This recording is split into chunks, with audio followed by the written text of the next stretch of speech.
Hello, everyone. Very pleased to be here.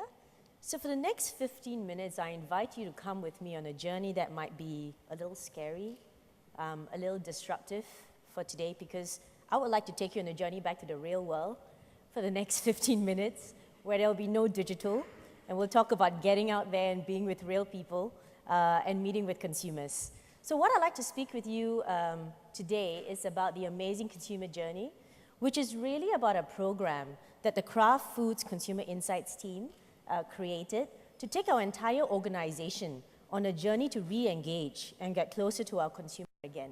Because as a consumer foods company, really it's all about the consumer being the boss, and we wanted to make sure that everybody was inspired by the consumer, because at the heart of every great strategy really is the consumer.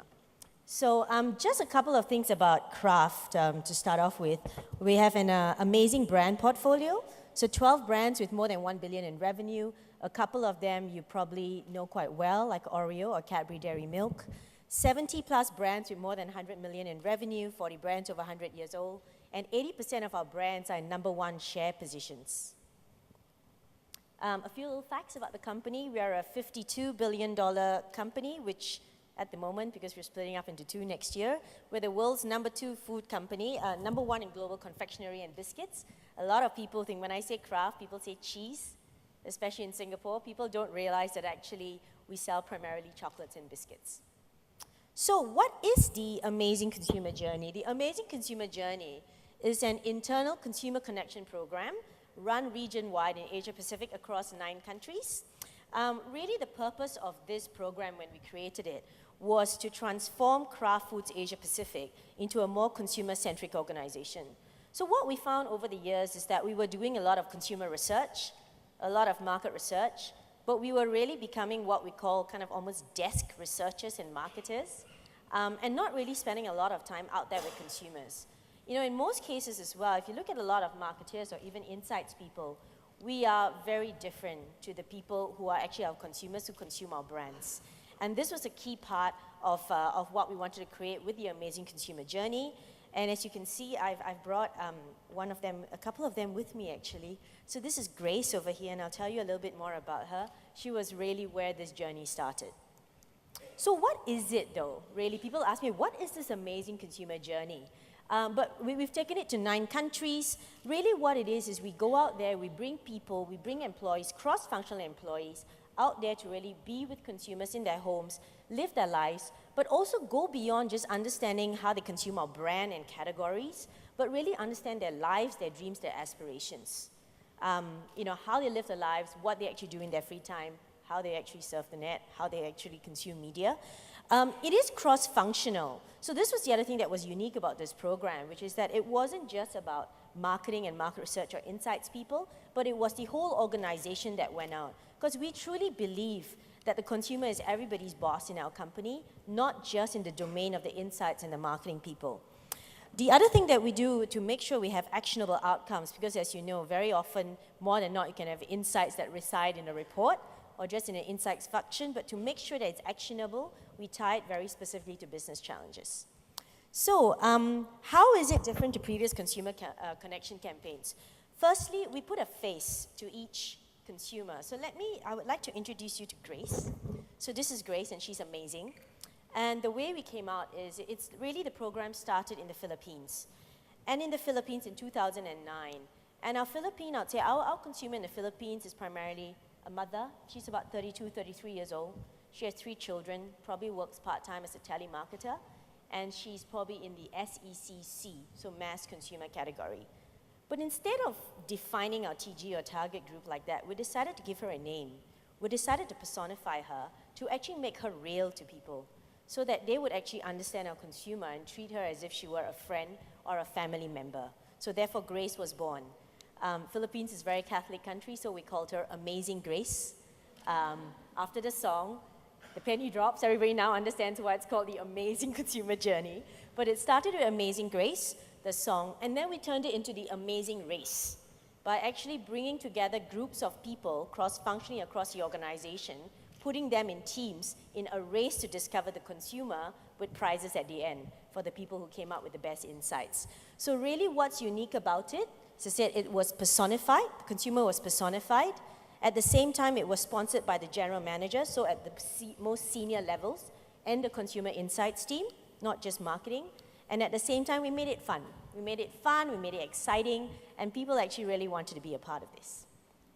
So if we look at the amazing consumer journey by numbers, as of today, across 9 markets, we have actually had more than 750 employees across different functions go on this journey. Less than half of that 750 would actually be marketing and insights people. So we have people from R&D, from sales, from CS&L, from operations, all go on this journey. And what we found is bringing them along, now we have transformed the entire organization to be thinking about the consumer, but secondly, bringing along people who've never done this before actually brought freshness of thinking and actually slaughtered a few sacred cows along the way, which was very good. I think it was good for all of us, for people who are very close to the brands.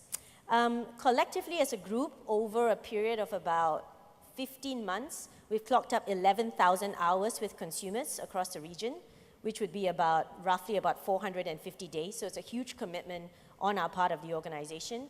And we've come up with roughly 300 new, what we call inspirational insights. So not just facts, but insights into our consumers. I would have loved to share some of them with you, but after we got through with legal and corporate affairs, the slide would have said, trust me, we have them. So I won't be actually sharing any of those, but trust me, we have the insights. And we've come up with 600 ideas in innovation, as well as communications and shopper as well.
Creates a lot of energy, opens up everyone's mind and encourages a lot of new thinking. 我觉得非常的棒，然后对我是个 eye opening 的 program， 因为以前的话我其实没有参加过与消费者这种亲密接触的活动，所以感到非常的 exciting。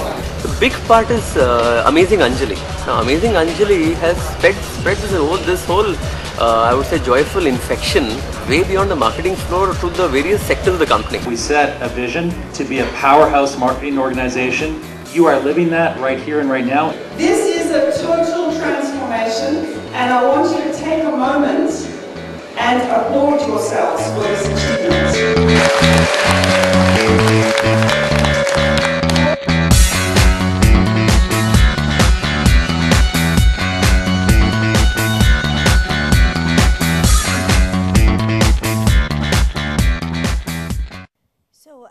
So the Amazing Consumer Journey was a huge success in Asia Pacific, and you probably saw in the last shot that it's now actually traveling out of Asia Pacific to the rest of Kraft globally. So it's also very nice when something that's created here in Asia actually goes global, so that's nice for us. The other thing is that a separate outcome of this, it was interesting, but it was designed to actually build consumer centricity, but we actually also ended up really building employee engagement. So the VP of HR is now my kind of new best friend, because we found that people actually started getting much more engaged with Kraft Foods and really understanding what it is that they're doing, I guess, in their job on a day-to-day basis. So that's been a fantastic journey. The other thing is, from here, where do we go next? We've journeyed across our 9 markets, and I am at a media conference, so I probably should say something digital, but to be honest, next year, we are actually looking at a digital platform to see how we can actually engage a wider, I guess, spread of penetration of people within our company. Because at the moment we've had 750 people go on this journey, but we have 7,000 employees. So there are another 6,000 of our employees who hear about the journey who don't get to participate in it. And we are thinking about how we can actually use some kind of social network or blogging or another system of actually engaging people, have them go out, do their immersions, and share back their insights with the rest of us. We're also creating an internal, almost Facebook network where Grace and Budi and the other friends will invite employees to be their friends. And that is another way that we will continue to embed the insights that we get. And finally, actually experimenting also with consumer listening and engagement. Now that we've created these consumers and given them a persona, so people actually treat them like real people now. Actually, I sometimes forget that they are not real people as well. But now that we have created these personas, we are in the process of creating digivisuals, or like digital robots, that can actually go out and search the internet for user-generated content from consumers. But you see, when it comes back and we share it back with the organization, it takes a realness about it because they think it's coming from Grace. And it's really for us all about how we get the insights, but how we also embed it continuously. Finally, I just wanted to share one short case study. I am very conscious of the time ticking. But I wanted to share a case, just an example of how the insight translates into action. It does involve TV ads, so I must apologize, but it is TV. But really, it is about amazing Budi. So everybody, please meet Budi over here. And Dee, could you please play the recording for Budi?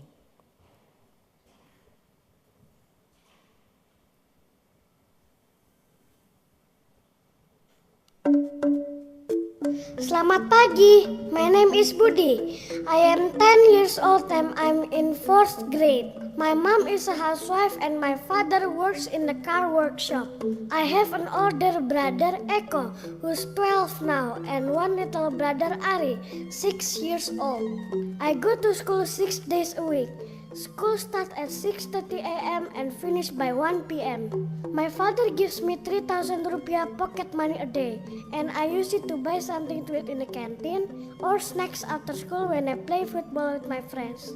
I love playing football and computer games in the PlayStation rental nearby my house.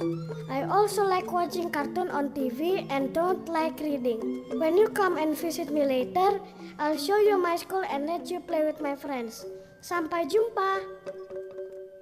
So this is one of the ways that we try to bring Budi to life for people. But really what happened was when we went to Indonesia and we started this consumer connection, we spoke to moms because they're our core consumers. And they actually said, really need to understand what my children's lives are like. You're so disconnected. Okay, she didn't use the word disconnected, but that's what she meant. But she said, everything that you do is kind of about 9 vitamins and minerals and all that, but the children, they want fun. And I have $50 a week to spend on food. I cannot spend it on something that Budi will not eat. So we went out to really try and understand children, and I wanted to share a few ads about a brand called Biscuit and Tiger. We have many brands in Kraft, and actually it was always, it's always seductive to want to share something on Cadbury or Oreo, one of our big global brands. But today I wanted to share something on a little brand, on something which maybe doesn't really always get attention. And that is this brand called Tiger Biscuit, which is really a brand for your mass Indonesian market, people who spend $50 to $100 maybe a week on food, SECC. But this mom has dreams, and these children have dreams. And what we realized through going on this amazing Budi journey is that little people still have big dreams. It's just that it may seem impossible. And what we ended up doing is moving a brand that really was very functional, speaking about energy, 9 vitamins and minerals and a product, to something which was much more aspirational, that we as a brand take up a fight for children to actually encourage them to try and go for something bigger.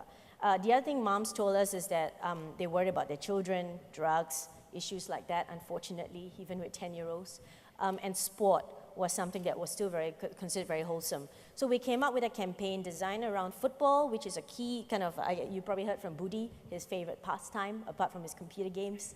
And it was really, and engaging with a celebrity called Bang Bang, who was a key soccer star and a very family man in Indonesia, and actually creating a campaign around bringing a number of children to South Africa for the World Cup last year.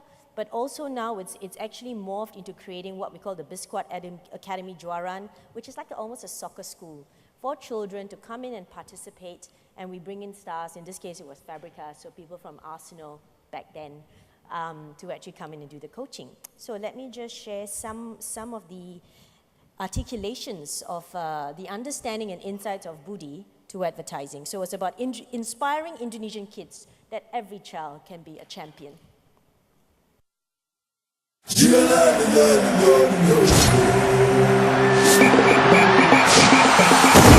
11 laskar pamungkas terbang ke Afrika Selatan. Apakah kamu salah satunya?